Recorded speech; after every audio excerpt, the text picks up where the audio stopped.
আসসালামু আলাইকুম রহমতুল্লাহি বারাকাতুহু। আজকে খুব একটি গুরুত্বপূর্ণ হাদিস নিয়ে আপনাদের সম্মুখে হাজির হয়েছি। আল্লাহ তাআলা নিজের বান্দাকে কতটা ভালোবাসেন এর হাদিস দ্বারাই প্রমাণ। মানুষ মাত্রায় গুনাহ হয়, পাপ হয়, অন্যায় হয়। আল্লাহ তাআলা কেমন করে নিজের বান্দার গুনাহকে মোচন করেন। রিয়াদুল সলিহিন পৃষ্ঠা নাম্বার 38, সহিহ বুখারী পৃষ্ঠা নাম্বার 5642।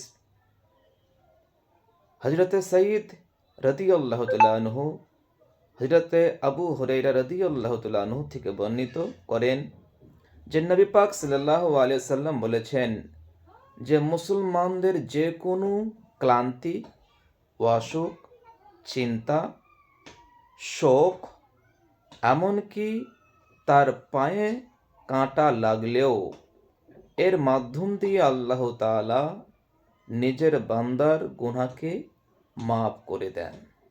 সুবহানাল্লাহ।